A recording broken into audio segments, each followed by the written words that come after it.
जाए, रमजान आता है तो कई अमीर लोग इफ्तारी का एहतमाम करते हैं और अल्लाह करे सारे लोग एहतमाम किया करें, अच्छी बात है।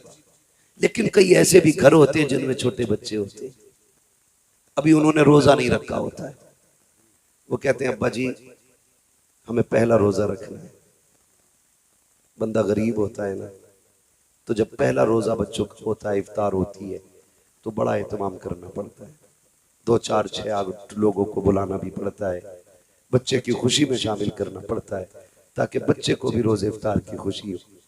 तो ये वो लोग कर सकते हैं जो गुंजाइश जिनको होती है। लेकिन अगर बच्चा गरीब का हो और वो कहे अब्बा रोजा रखना है, तो बाप कहता बेटे अभी उम्र नहीं हुई है, ये कह के बच्चे को चुप करा देता है। लेकिन अपना ही ज़मीर पूछता क्या तूने सच कहा है कि तेरे बच्चे की रोजे की उम्र नहीं हुई है? फिर अंदर घुट के रो के कहता है काश मालिक कितना दिया होता कि आज बच्चा रोजा रखता और मैं उसकी खुशी में 4 लोगों को बुलाता। यार ये गुर्बत का एहसास होता है, इसे गरीबी कहते हैं। जिन्होंने देखी नहीं उसे क्या पता गरीबी क्या है। ऐश में आके खुल गई, आंख लगाने पे दौलत में लगे रहते हो। नहीं, अल्लाह ने इस्तिताअत बख्शी है तो इस दौलत को जाया ना किया करो। रो के कहता है अब्बा इस साल तो रोजे रख लूं, इस साल तो रोजे रख लूं, इस साल तो रोजे रख लूं। बाप कोई जवाब नहीं दे पाता, कोई जवाब नहीं दे पाता। एक कहानी ऐसी सामने आई, एक ही इफ्तार में ना एक बंदे को देखा, वो बेटी के साथ था, अमीर के यहाँ की इफ्तारी थी, बेटी के साथ था और बड़ी खुश बेटी। इफ्तारी हो गई, सब चले गए, वो भी चला गया।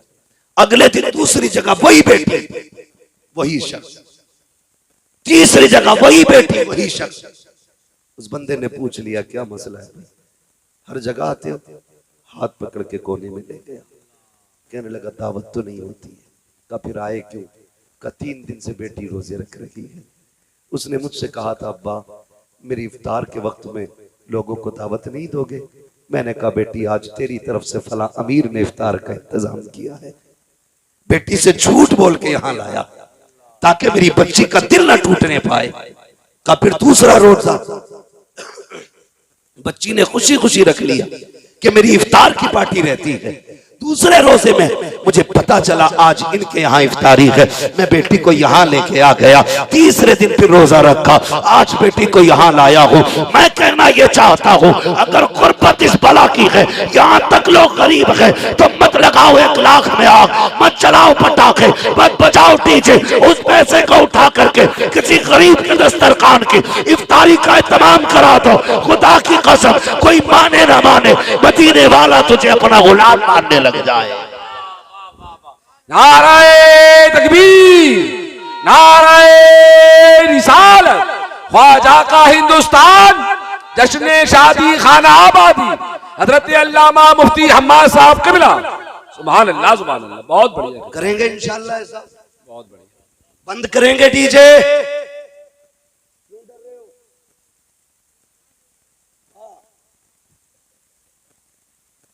बजाएंगे नहीं। नौजवानों, डॉक्टर इकबाल ने कहा था कि मोहम्मद से वफा तूने तो हम तेरे हैं, ये जहां चीज है क्या लोहो कलम तेरे।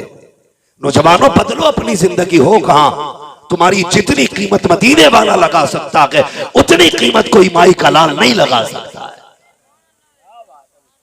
एक बार उसके नाम पे बिक के तो देख यार, तुझे नहीं पता है जलसा यहां हो रहा है, बातें मदीने वाले की चौखट पे हो रही होंगी।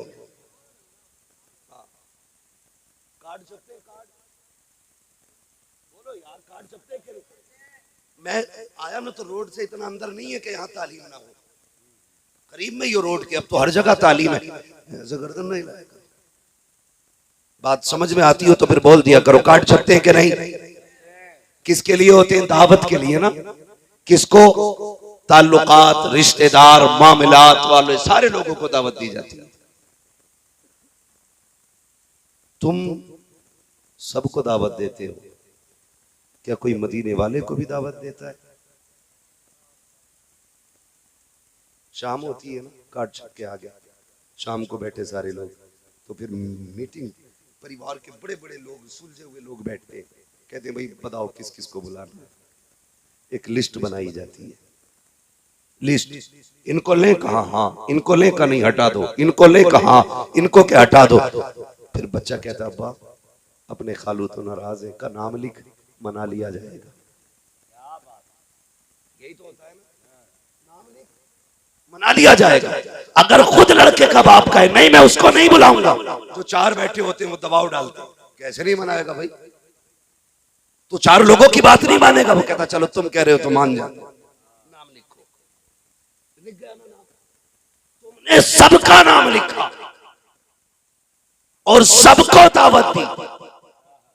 जो नाराज था उससे माफी मांगी, जिसका हक खाया था वापस किया, जिसका दिल दुखाया था उसके आगे जाके हाथ जोड़े। तुमने सबको बुलाया, क्या तुमने मदीने वाले को बुलाया कि नहीं? आप कहेंगे कैसे? मैं कहता हूं सुन प्यारे, तूने पूरी दुनिया के अपने लोगों की दावत की, जबकि सबसे ज्यादा प्यार तुझसे मुस्तफा करते हैं, उनकी दावत करना तू भूल गया। कहा उनकी दावत कैसे होती? मैंने कहा सुन, उनकी दावत ऐसे होती है, अगर तू चाहता है कि तेरी शादी में मदीने वाले की शिरकत हो तो काट ज्यादा लंबा ना लिख, पैटर्न ज्यादा लंबा ना बना, सिर्फ जलसा रख ले। तेरी शादी होगी, जलसा मदीने वाले का होगा। जहां पे अमीर आएंगे वहीं पे मदीने वाले ताजदार भी तशरीफ लेंगे। जो काट लिख के बुलाते हैं उनके दरवाजे पे सिर्फ अमीर आते हैं, और जो जलसा करके शादी करते हैं उनके दरवाजे पे नबियों के इमाम आया करते हैं। सुभान अल्लाह, सुभान अल्लाह। भी तेरी शादी में आएंगे, कम से कम उनके लिए भी एक कार्ड बना, और वो कार्ड क्या है?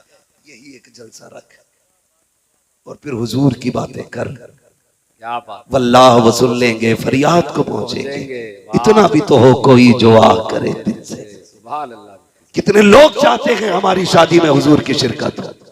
हाथ उठा के बता दे। जिनकी हो गई है वो अब नीचे कर ले। हाँ, डबल करने का मौका हालात नहीं है अभी। देखो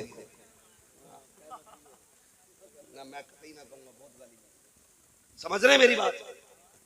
कोशिश ये करें हुजूर हमारे घर आए, और अगर हुजूर आ गए, अगर हुजूर आ गए, क्या बात है, तो मेरे इमाम ने कहा उनकी महक ने दिल के गुंजे खिला दिए हैं। जिस राह चल गए हैं कूचे बसा दिए हैं, जब आ गई है जोशे रहमत पे उनकी आंखें चलते बुझा दिए हैं, रोते हंसा दिए। क्या बात है, सुभान अल्लाह, सुभान अल्लाह, सुभान अल्लाह। मौज नहीं आएगी। मैं कहता हूं जब तक हुजूर नहीं आएंगे फिर रंग ही नहीं आएंगे। क्या बात, कोशिश ये करें मेरे घर हुजूर आए। सुना है आप हर आशिक के घर तशरीफ लाते हैं, मेरे घर में भी हो जाए चरागा या रसूल अल्लाह। माशाल्लाह, अक्सर जवानों को ये शेर याद है। इससे पता लगता है कि जवान हुजूर के करीब है।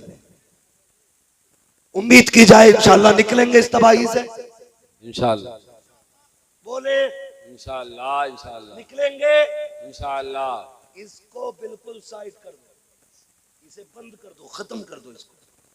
ये कोई मयार नहीं है हमारी कौम का। ये ओछे नंगे लोगों के काम होते थे, जो नीच टाइप के लोग होते थे वो नाच गाने करते थे। शरीफ तो किसी दौर में नहीं नाचे, कुफ्र के दौर में भी शरीफ नहीं नाचे। बहुत आज कैसी घटिया सोच हो गई कि शरीफ आज नाच रहा है। सोचो जरा, दिमाग पे जोर दो। ये नाचना शरीफों का काम नहीं है, शरीफों का काम नहीं है, शरीफों का काम नहीं है। और अब्बा से कहो ना यार तुम तो यार बड़े बूढ़े हो गए, बच्चों को समझा लेते। कह रहा लल्ला मानता ही नहीं मेरी, ऐसे ही बिल्कुल हक है। कह रहा लल्ला ने मानी ही नहीं मेरी। अरे बालक है, लल्ला सुनता ही नहीं। दो ही बात है, क्यों? लल्ला ने डीजे पे नहीं मानी, लल्ला ने रिश्ते पे मान ली। क्यों? क्योंकि हो तुझे 15 लाख हराम के मिल रहे थे, फिर लल्ला ने तेरी वहां मान ली, तब तूने लल्ला की नहीं मानी। अब लल्ला तेरी नहीं मान रहा, क्यों झूठ बोल रहा है बेगैरत? बच्चों को सिखाओ बेटे, दुनिया में आए भी नबी के लिए हैं, जाएंगे भी नबी के लिए। सुभान अल्लाह, सुभान अल्लाह। और मसलक के आला हज़रत का नारा लगाने वालों, यही तो मेरे इमाम ने कहा था। आपने कहा था ज़मीन व ज़मा तुम्हारे लिए। समझ गए ना ये बात? जब सब कुछ हुजूर के लिए है तो फिर शादी भी हुजूर की रजा के हिसाब से। क्या बात है, सुभान अल्लाह। अगर मैं हाथ उठवाऊं अभी कितने लोग हुजूर से इश्क करते हैं तो करीब करीब सबके उठेंगे और उठने भी चाहिए, क्योंकि बात हुजूर की जात की है। जी मैं किसी हाथ को झूठा नहीं कहूंगा, इसलिए कि हुजूर के नाम पे उठने वाला हाथ झूठा हो ही नहीं सकता। बहुत अच्छा, बहुत अच्छा हजरत, बेशक। अगर बंदा झूठा भी हो हाथ उठा दे तो सच्चा हो जाता है। सुभान अल्लाह, सुभान अल्लाह। क्योंकि नाम हुजूर के नाम पे हाथ उठा तो दावे तो सबके इश्क के। अब इश्क का भी अपना एक मयार होता है। क्या बात। सुने, हम ये दुआ मांगते हैं, अल्लाह में हुजूर का इश्क अता फरमा। वो मांगा करो, क्रीम पाउडर लाली लिपस्टिक, बात याद आ गई, बहनों को समझा दो कि चेहरे का हुस्न ब्यूटी पार्लर से नहीं आता, कुरान की तिलावत से आया करता है। वाह, सुभान अल्लाह। ये जो उबटन हो रहा है ना, हल्दी हो रही है, हल्दी इतनी मैली मैली औरतें हल्दी रगड़ती आते हैं कि आदमी ढंग का, औरत ढंग की हो तो और बेढंगा बना, लेकिन रस्म चल रही है और फिर उसके फोटो डालते। गैरत आनी चाहिए, अपने घर की इज्जत आप जमाने में उछाल रहे हो। अल्लाह, शर्म आनी चाहिए। उबटन, उबटन में क्या हल्दी और भी कुछ होता होगा, मैं तो नहीं पता, अलबत्ता पीला ही पीला दिखता है। जी। एक आदमी बाहर निकला कतई पीला हो गया, मैंने कहा चोट लग गई थी क्या? मैंने कहा क्यों? मैंने कहा हमारे यहाँ जब किसी के चोट लग जाती हल्दी बांधते, सुबह को उसका मुंह ऐसे ही होता, खुजा लिया, हल्दी का हाथ था वही लग गई। का नहीं नहीं कल जो शादी है ना, इसलिए अभी उबटन चल जाए। सुनो, पुराना मान, ये टूटी फूटी जड़ी बूटियों से गोरा कोई नहीं होना है। शादी के 10 दिन रह जाएं, एतकाफ की नियत करके मस्जिद में बैठ जा, सुभान अल्लाह। पढ़ कुरान, खोल कुरान को, हाथ में ले तस्बीह और इधर 10 दिन हल्दी में डुबा दो किसी गधे को। 10 दिन के बाद इसे एतकाफ से निकालना, उसे हल्दी से निकालना, हल्दी वाला एतकाफ वाले के सामने खड़ा करोगे, ऐसा लगेगा ये जूते खा के आया है और ये नबी के दर की सौगात लेके आया। नारे तकबीर, नारे रिसालत, जश्ने शादी खाना आबादी, हजरत अल्लामा मुफ्ती हम्माद साहब किबला। सुभान अल्लाह भाई, मुफ्ती साहब सुभान अल्लाह, वाह वाह। टन से बेहतर है, हल्दी से बेहतर है एतकाफ में बैठ। फिर देख अल्लाह कैसे चेहरों को नूरानी बनाता है। 3 दिन हल्दी में लिपटते रहे, उसके बाद ब्यूटी पार्लर। क्या है ब्यूटी? जोर से ब्यूटी, ये सबको याद होगा, ब्यूटी पार्लर। इसके भी नहुसत सुने, मैं समझा के जा रहा हूं, मैं चक्के चौके मारने नहीं आया, मैं आईना हूं, दिखाऊंगा दाग चेहरे के, जिसे खराब लगे सामने से हट जाए। सुनो नौजवानों, दूल्हा बनते हो तो नमाज पढ़ते हो कि नहीं? ये अलग बात है, कितनों को आती है कितनों को नहीं। कभी कभी तो 12 सजदे कर लेता, दबा उसे पता ही नहीं कितनी पढ़नी है। कह रहा नियत बता दो इमाम साहब। चलो नियत तक तो ठीक था, नियत बता दी उन्होंने, फिर नियत बांध के कह रहे आप क्या पढ़ो। तो इमाम साहब भी सोच रहे 5 मिनट की तो नहुसत है ना, ये मेरे साथ भी हुआ। 5 मिनट की तो आफत है, क्या था सुभान अल्लाह, अब अलहम्द पढ़, अब कुल अल्लाह पढ़, आप क्या करूं, क्या रुकू कर। ऐसे लग रहा है जैसे दीवार लगा रहा हो, ईंट पूछ के लगा रहा हो।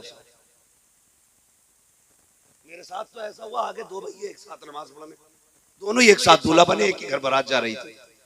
तो भाई एक सलाम फेरने तैयार नहीं, और गर्मी का मौसम, वो बड़ा परेशान, बाहर वाले कह रहे वे कितनी रह गई। ये मेरे साथ हुआ, ये कोई अखबार, कोई मैं आपको मीम नहीं सुना, ये हकीकत है। सही बात। हमारी कौम को नमाज तक नहीं आती,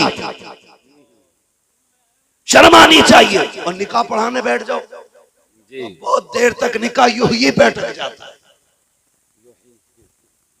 यूं ही कह ही नहीं पाता बंदा। मदरसा गया ही नहीं, जबान तो बनती रहती है, उसे उल्लू इसे ईद ने क्या क्या पढ़ के आया, मगर इसे नहीं पता भाई कि यूं ही कैसे कहना। पूरा पसीना इमाम को कहता यूं ही, वो कहता हुई हुई।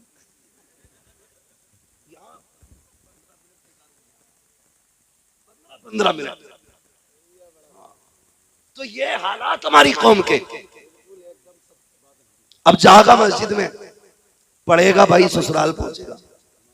इमाम साहब वो हक नहीं देने का मसला, उस पर बात नहीं कर रहे। इमाम साहबों को तो बिल्कुल यही समझते हैं कि ठाली थे इसलिए यहाँ रह रहे हैं।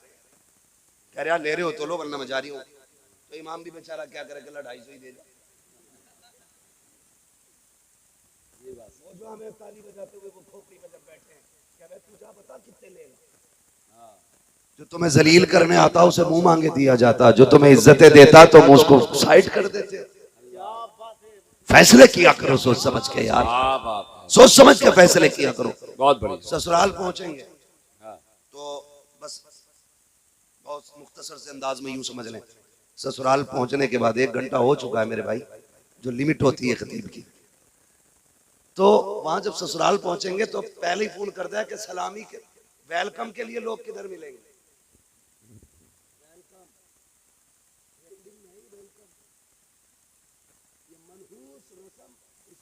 में ये लूला लंगड़ा भी दामाद है ना, तो शरबत साली के हाथ से ही लेगा बगैर। बुरा ना मानिएगा, ये कड़वी सच्चाई है। हमारी गैरत मर गई। आज हम किसी के दरवाजे पे गए, कल कोई हमारे दरवाजे पे आएगा। वेलकम कराओगे तो करवाओगे भी। और लो, मैं बड़ी बात कह रहा हूं, हिम्मत और जुर्रत करके कोई है सब बेगैरत जो ये कह दे कि मेरी बहन की इज्जत पे कोई आंख डाले मुझे फर्क नहीं पड़ता। होगा कोई इतना बेगैरत? आज कोई नहीं कह सकता। बोलो, कोई नहीं कह सकता, कोई नहीं कह सकता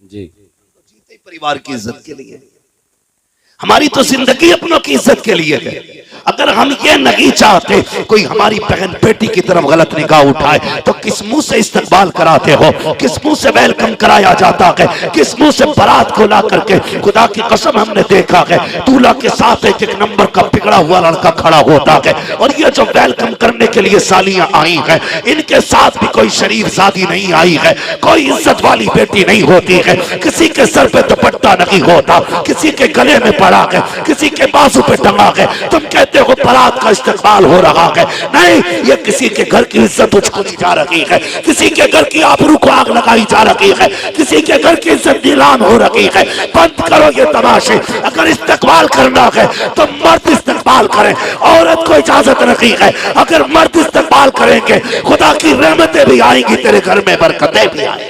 सुभान अल्लाह, सुभान अल्लाह, सुभान अल्लाह, सुभान अल्लाह, जिंदाबाद जिंदाबाद, सुभान अल्लाह।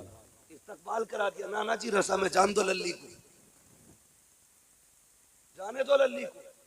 8 दिन के बाद लल्ली खुद भाग गई, कह रहा जी आज इज्जत चली गई, रख लो। अल्लाह। हम क्या करें, ताबीज दे दो, सुबह तक बेटी आ गई, इज्जत बच जाएगी। मैंने कहा बेगैरत, तुझे आज लगा इज्जत गई है? तेरी इज्जत तो उसी दिन चली गई थी जिस दिन तेरी बेटी बेगैरतों का इस्तकबाल कर रही थी। इज्जत उसी दिन चली गई तेरी। ये तो तेरा ख्वाब था कि इज्जत है, तेरा भरम था ये, वरना इज्जत तो उसी दिन चली गई थी। खुदारा बंद करेंगे तमाशा भी, क्या फर्क पड़ता है एक गिलास जूस पिया ना पिया, छोड़ दो हुजूर की रजा के लिए इसे भी। कहना या रसूल अल्लाह, हमें ये जूस प्यारा नहीं, हमें तो तेरे हाथों से कौसर का जाम पीना है। सुभान अल्लाह, सुभान। ये कहकर ठुकरा दो इसे, फिर देख महशर की तपिश में ना, गर्मी में प्यास लगेगी, मदीने वाले की तरफ से गौज़े कौसर का जाम तेरी तरफ आ जाएगा। सुभान। हम तो करने ही नहीं जानते ना अच्छे सौदे, वो तो निहायत सस्ता सौदा बेच रहे हैं जन्नत का, हम मुफलिस का मोल चुकाए, अपना हाथ ही खाली है। क्या बात है मुफ्ती तो साहब। फिर क्या होता है, वेलकम, वेलकम के बाद कई जगह होती है बारात, डीजे से चढ़ती है, कहता खाना बाद में चलेगा, फोन करा समझी लड़के कबाब, सुनो बे कोई खाना खाने मत बैठना, पहले मेरे लल्ला के साथ गांव में घूमो, तेरा लल्ला घोड़े पे बैठे, ये उल्लू का पट्टा है जो पैदल चलेगा। क्या वकूफ लाया बारात में इकट्ठे करके, क्या बात है साहब। और ऐसे ही गधे होते हैं। जब तक टेबल की बारी आती है ना खाने की, तब तक पैर ऐसे पड़ने लगते हैं जैसे शराबी के पैर, क्योंकि किस गांव में कभी कभी बड़ी लंबी लंबी गलियां होती है।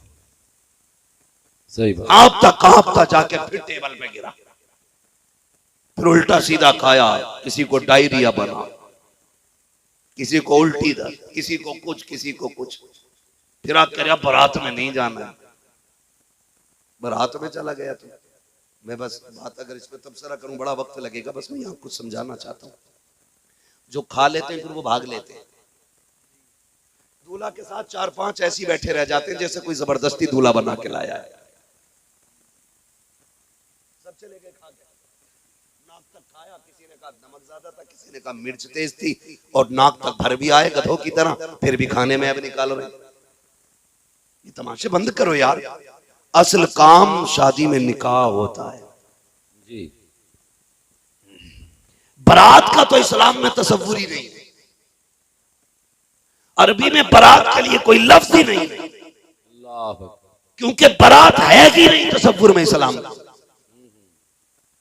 वहां तो सिर्फ ये था तनहा जाओ निकाह करो अपने घर आ जाओ। ये तो आज का मनहूस ऐसा माहौल हो गया ना हमारा कि रसगुल्ले का भी सैंपल जा रहा है। जिसकी कहीं नहीं चलती वो समझाने में चला रहा खड़े होकर, और रसगुल्ले का साइज भेज दिया जाता है, देखो इससे बड़ा नहीं होना चाहिए। कहा क्यों? का देखो ज्यादा बड़े होते हैं हाथ सुनते। मैंने कहा फिर ये क्यों नहीं कहता बारात में इंसान नहीं बगले आ रहे, बिना चबाए खाएंगे। कई बारातों में झगड़े हो गए इस चीज को लेके कि बोटी अच्छी नहीं थी। कोई कह रहा रसगुल्ला बढ़िया नहीं बना है। अबे रसगुल्ला बोटी रोटी अलग, तू सही से मुसलमान नहीं बना। और बारात जब खाना खाती होती है ना, तो ये जो समझी होता है लड़के का बाप, ये यूं टहलता, हाँ भाई ठीक है, हाँ भाई ठीक है, बगैर पराए दस्तरखान पे पूछ रहा वलीमा कर, अपने पे बैठा, फिर पूछ नमक सही है कि नहीं। जब वलीमे की बारी आती है मर जाता है, कहता नहीं 3 गरीबों को खिला दिया तो सवाब मिल गया। लड़की वाले के पास हराम का खाना है, ये कभी ना करना। जानते हो आप, कभी आप चले जाए, मैं तो ये कहता हूँ पहली बात बारातों में मत जाया करो, और अगर चले भी जाओ तो रोटी अपने घर खा के जाया करो। और अगर उसके यहाँ खा भी लो, और अगर कोई पूछे कैसा था, तो बुराई ना करना खाने की। तुम्हारी नजर में एक वक्त का कौरमा है, तुम्हारी नजर में एक मुर्गे की टांग है, तुम्हारी नजर में एक डोंगा हो सकता है, लेकिन किसी गरीब की 18 साल की मेहनत लगी है इस खाने में। 18 साल किसी बाप के, गरीब बाप की 20 साल के खून पसीने का निचोड़ है ये शोरबा। इसे गलत कह के उसका दिल न तोड़ देना। अगर गलत कह रहा हूं तो जाओ तजर्बा करना, कहीं बारात मिल जाए ऐसी कि सामने वाला बंदा कमजोर हो या अमीर जैसा भी हो, सारे खुश होते हैं लेकिन बेटी के बाप का चेहरा उतरा हुआ होता है। क्यों? वो दुआ करता है मालिक कहीं रोटी कम न पड़ जाए, या अल्लाह मेरा मेहमान भूखा ना रह जाए। मालिक अगर कोई मेहमान भूखा रह गया, ताने पूरी जिंदगी मेरी बेटी को मिलेंगे। वो एक कोने में खड़े होकर के अपने रब से इल्तिजाएं कर रहा है, मेरे परवरदिगार खाना कम ना पड़ जाए। लेकिन हमारी बेगैरती का भी हाल देखो। दावत एक की होती है, 3 मोटरसाइकिल पे बैठ के जाते हैं, 4 व्हीलर से जा रहा है, कहता यार तेल तो फूक ही रहा है, तू भी आजा तू भी आजा। अरे गैरे न तू खैरे लेके पहुंच गया। मैं ये जानता हूँ हर बंदा अगर 10 लोगों की दावत करता है, खाना 15 लोगों का बनाता है, 20 की दावत होती है 30 लोगों का खाना बनाता है, ताकि इज्जत का जनाजा ना निकले। लेकिन फिर भी देखा जाता है खाना कम पड़ गया। वजह यह होती है दावत एक की होती है, खाने वाले 3 एक साथ आते हैं, एक कार्ड पे 5 लोग आ रहे हैं। किसी की इज्जत का जनाजा निकालने के लिए कोने में बाप खड़ा होकर कहता है मालिक लाज बचा ले, यहाँ हम आधा खाना पेट के अंदर डालते हैं, आधा खाना टेबल के नीचे डालते हैं। खाना जाया न किया करो, इसलिए कि मेरे नबी ने कहा खाने की इज्जत करना, अगर ये रूठा फिर तुम्हें जिंदगी में मैसर नहीं हो सकता है। क्या बात है। नारे तकबीर, नारे रिसालत, मसलके आला हजरत हजरत अल्लामा मुफ्ती हम्माद साहब क़िबला। सुभान सुभान। अपने घर खाता तो प्याली पहुंच पहुंच के खाता है, और जितना अपने घर बनता है उतना फेंक के आता है दूसरे के घर। अल्लाह अल्लाह अल्लाह अल्लाह। और समधी की डिमांड पर कि मेरी बारात को कौरमा चाहिए, बाप ने प्रॉपर्टी गिरवी रख दी अल्लाह अल्लाह, ताकि मेरी बेटी की बारात दरवाजे से लौट ना जाए।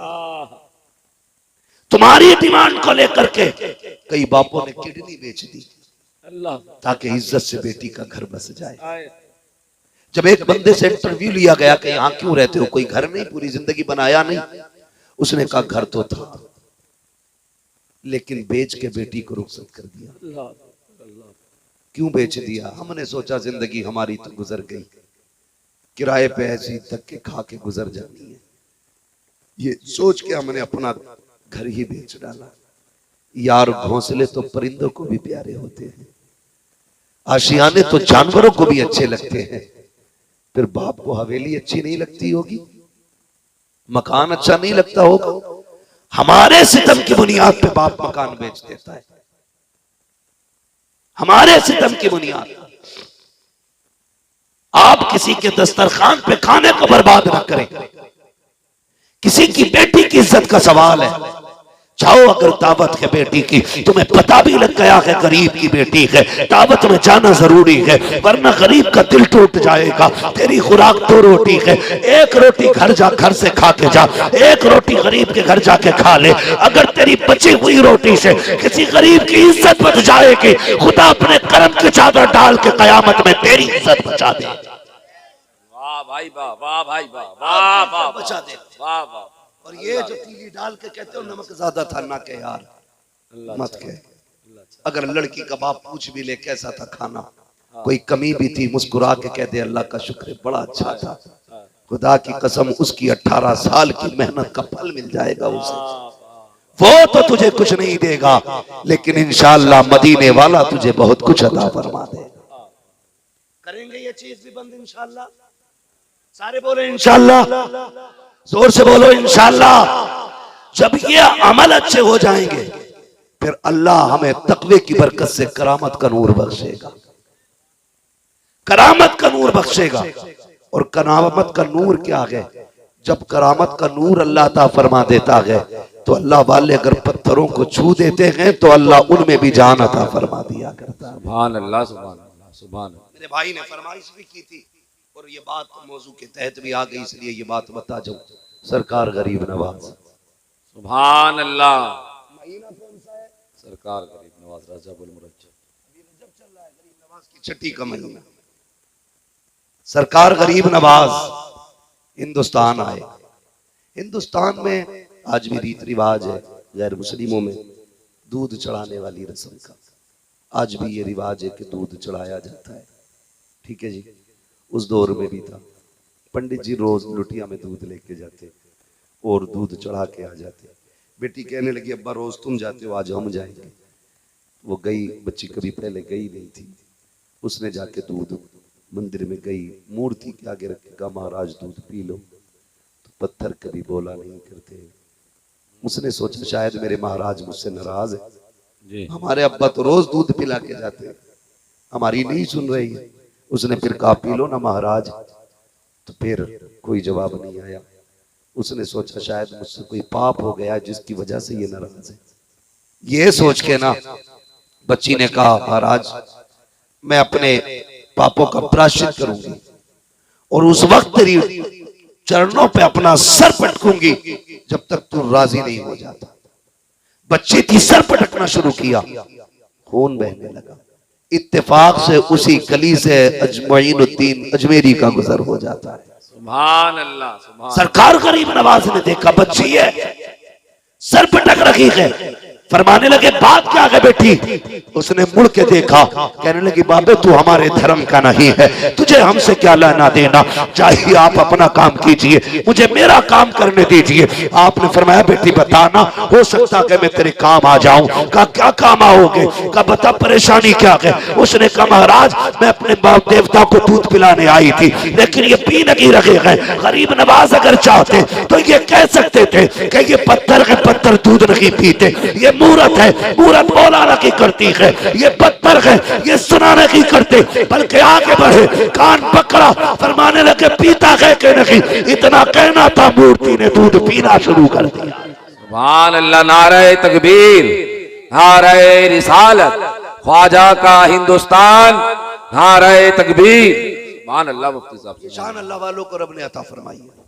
वो चले गए, वो वापस आ गई। बात बहुत लंबी है मेरे भाई, आपने जिस तफसील से कहा था मैं बयान नहीं कर सकता, सिर्फ आपकी ये दिल आजारी से बचने के लिए ये बात बयान कर रहा हूँ। अल्लाह आपको सलामत रखे। हुआ यूं, फिर बच्ची वापस आई ना, बातें होने लगी। कई ठलुए लोग ना यही हिसाब लगाते, इसके घर हो क्या रहे, खाली बैठे बैठे यही वही, ये किस टाइम निकला, किस टाइम आया। कई लोगों को यही काम होता है। अगर कोई औरत मजबूरी के तहत घर से निकल रही है तो इल्जाम लगाने वाले हजार होते, उसकी मजबूरी समझने वाला कोई नहीं होता। ये भी तो हो सकता है घर में बाप बीमार पड़ा हो, दवा के लिए पैसे ना हो, गैरत हाथ फैलाने की इजाजत नहीं देती हो, बेटी जाके चुपके से कहीं बर्तन मांज के बाप की दवा लाती हो। ये भी तो हो सकता है किसी के घर में झाड़ू लगा के अपने भाइयों की रोटी का खर्चा उठा रही है कोई बहन। लेकिन हम तो कहते हैं इस टाइम कल भी गई थी, आज भी गई, लगता है कोई चक्कर है। ऐसे ना बोला करो, अल्लाह तौफीक देना। तो कोशिश किया करो, पता करे ये कौन सी मजबूरी है जिसने घर से निकाला है। अगर घर में दवा का पैसा नहीं है, मुट्ठी बंद करके रात में उसके दरवाजे पे डाल के चला जा, कोई देखे न देखे, पैदा करने वाला खुदा देख रहा। तो टिप्पणी करने की आदत होती है, लोगों ने की, बोले पंडित की बेटी है, खून बह रहा, लगता है इज्जत चली गई। उसने कहा ऐसा कुछ नहीं। कहा अगर नहीं है तो बताइए खून क्यों बहा। उसने सारी बात बताई। कहने लगे ऐसा भी कभी हुआ है, कभी पत्थरों ने दूध पिया है। उसने कहा मंदिर भी वह है, मैं भी हूं, दूध लेके कल चलते हैं, अगर पी ले तो मान जाना, ना पिए तो मत मानना। लोगों ने कहा ठीक है। अगले दिन जब बात चैलेंज की थी, पर जब पहले आई थी तो कोई नहीं था। अब लोगों की भीड़ लग गई कि यही देखने के लिए, देखें ये दूध पिएंगे कि नहीं। मंदिर लोग आ गए, भीड़ लंबी हो गई। बच्ची दूध लेके आई, कहती महाराज दूध पी लीजिए, लेकिन पत्थर पत्थर है। फिर वो दूध नहीं पीता है। बच्ची फिर कहती है महाराज दूध क्यों नहीं पीते हो, मेरी इज्जत का सवाल है। फिर कोई जवाब नहीं आया। पूरे मजमे ने कहा लगाया, देख पंडित तेरी बेटी झूठ बोल रही है, कल इसके साथ कोई घटना हुई है तो ये झूठ बोल के छुपाना चाहती है। जब इल्जाम बेटी के चरित्र पे लगा, उसके किरदार पे लगा, दिल में चोट आई। उसने कहा गुस्से में दूध पीता है या कल वाले बाबा को बुलाना पड़ेगा, इतना कहना था। उसने फिर से हाथ उठा के दूध पीना शुरू कर दिया। सुभान अल्लाह, सुभान अल्लाह। लोग कहने लगे बेटी ये कल वाला बाबा कौन है, कल वाला बाबा कौन है। कहा वाह, इधर से आया था इधर गया था। लोग दौड़ पड़े, एक दरख्त के नीचे मेरा गरीब नवाज बैठा था। उसने कहा यही है जिसने पत्थर को दूध पिलाया था। लोग हाथ जोड़ के कहते इजाजत दे तो तेरी पूजा करें, तेरी इबादत करें। कहा क्यों? कहा चुप, जिसके कहने पे पत्थर हरकत में आ जाए वो भगवान होता है। आपने फरमाया नहीं, गलत कहते हो। अगर पूछना है तो उसे पूछो जिसने खुद मोइनुद्दीन अजमेरी को पैदा फरमाया। सुभान अल्लाह, सुभान अल्लाह। हाथ बढ़ा के कलमा पढ़ा के मुसलमान हो गई। खुदारा अमल अच्छे करें, अल्लाह तकवे का नूर अता करेगा, फिर देखना इस्लाम बढ़ेगा, इस्लाम बढ़ेगा। अभी फिलिस्तीन के लोगों ने ना कुछ कैदी जो छोड़े हैं ना, इजराइल के कैदी छोड़े जो फिलिस्तीन के कब्जे में थे, उनसे जब इंटरव्यू लिया गया, बताओ तुम्हारे साथ क्या किया। उन्होंने कहा हमारे साथ उन्होंने इतना अच्छा बर्ताव किया कि जो खुद खाते थे वही हमें खिलाया करते थे। क्या बात। जैसी जगह खुद सोते थे वैसी जगह हमें सुलाया करते थे। उस इंटरव्यू को सुन के मुझे सहाबा का दौर याद आ गया था। हाँ, दौर याद आ गया था। कुछ का कोई तकलीफ नहीं, खुदा की कसम। उस इंटरव्यू के बाद इतनी तेजी से लोगों ने कलमा पढ़ना शुरू किया कि बड़ी तेजी से जाके देखो यूरोप के अंदर इस्लाम बढ़ रहा है, दुनिया के कोने कोने में इस्लाम बढ़ रहा है। वजह क्या है? अगर किरदार अच्छे होंगे, आज भी झुकने की जरूरत नहीं है, तुम कहीं भी होगे खुदा की मदद आके तुम्हारे साथ। सुभान अल्लाह, नारे तकबीर, नारे रिसालत, मसलके आला हजरत, जश्ने शादी खाना आबादी, सरजमीने धर्मपुरा शीशगढ़ बरेली शरीफ, हजरत अल्लामा मुफ्ती हम्माद साहब किबला। बहुत बढ़िया हजरत, बहुत बढ़िया। तुम शादी में बारूद फोड़ो तो फिर तुम्हें ऐसे पटाखों की तरह फोड़ दिया जाएगा, कोई मदद नहीं आनी। किरदार अच्छे करो। चाहते हो ना कि अल्लाह की तरफ से मदद आए तो हुजूर की तरह 313 लेके मैदान में निकलो। तुम भी तो आगे बढ़ो ना, कुछ करो ना तुम रब के लिए, अपने रब को राजी करो ना। कम से कम जवान इतना ही करने के चेहरों पे दाढ़ियां रख ले, नमाजों के पाबंद हो जाएं, अल्लाह रसूल को राजी करें, फालतू के खर्चे। बात याद आ गई नमाजी से, जितने नमाज पढ़ने जाते हैं ना उनमें कुछ ऐसे भी होते हैं जो आंखों में कैमरे लगाए हुए जा रहे हैं, यही देख रहे इमाम ने कितनी उंगली लगाई, खा पी के निकले और मस्जिद से निकल के कहते हैं मौज आ रही है इमाम साहब की मौज, यार बड़ी दुआएं मांगी कबूल नहीं हो, तूने चुगली तो मस्जिद से निकलते ही शुरू कर दी। हाँ निकलते क्या जाए इमाम में ये कमी है, ये कमी है, ये गीबत है, ये चुगली है। और चुगली करने वालों के मुंह से बदबू आया करती है, बदबू आया करती है। वो बदबू क्यों आती है? मेरे नबी ने सच फरमाया था कि किसी की गीबत करना अपने मरे हुए भाई का गोश्त खाना है, और किसी मरे सड़े का गोश्त खाना मुंह में खुशबू पैदा नहीं कर सकता, बदबू पैदा करेगा। इसलिए गीबत से निकलो, चुगली से निकलो, हसद से निकलो, जलन से निकलो, दिलों में गुंजाइश पैदा करो। खुदा तौफीक दे, पड़ोसी तंग दस्त है, तुझे रब ने अता किया है, अपने आगे का उठा, गरीब को खिला, कल मुश्किल आएगी तेरे दस्तरखान पे, मदीने से रिज़्क़ भेजा जाए। सुभान अल्लाह, सुभान अल्लाह। चुगली छोड़, फिर देख सांसों से खुशबू आती है कि नहीं। करेंगे इंशाअल्लाह ये सारे काम, बचेंगे इंशाअल्लाह। इंशाअल्लाह अल्लाह ताला मेरे भाई कासिम भाई है ना, जी जी, जिनकी शादी के मौके पे ये प्रोग्राम रखा गया, अल्लाह ताला इनकी इस जिंदगी का जो एक नया आगाज होने वाला है, मौला इसमें भी पनाह बरकत अता फरमाए। और भाई कासिम को, इनके अहले खाना को, इनके उन तमाम दोस्त अहबाब को जिन्होंने आज हुजूर की महफिल सजाई है, अल्लाह सबकी मेहनतों को अपनी बारगाह में कबूल फरमाए। अल्लाह आज की रात के सदक़े में हम सबको मरने से पहले हुजूर के मदीने की हाज़िरी नसीब फरमाए। फरमाया गया अम्मा बिनिअमति रब्बिका फहद्दिस, अपने रब की नेमतों का खूब खूब चर्चा करो। अल्लाह ताला हमें अपने शुक्रगुजार बंदों में से बनाए, ना शुक्रों में से ना बनाए। मौला क़यामत के दिन मुस्तफ़ा के गुलामों की सब में जगह अता फरमाए। बस जो हुए गलत उनको माफ फरमाए रब्बे कायनात। जिंदगी ने दिया साथ, फिर होगी मुलाकात, चमन रहा फूल खिलेंगे, जिंदगी रही फिर मिलेंगे, मुसाफिर हैं हम भी, मुसाफिर हो तुम भी, किसी मोड़ पर फिर मुलाकात होगी। फकीरान आए सदा कर चले, सदा खुश रहो ये दुआ कर चले। सारे लोग कलमा शरीफ पढ़ लीजिए, अल्लाह इल्लल्लाहु मुहम्मदुर रसूलुल्लाह व मा अलैना इल्लल बलाग। अस्सलामु अलैकुम व रहमतुल्लाहि व बरकातुहू।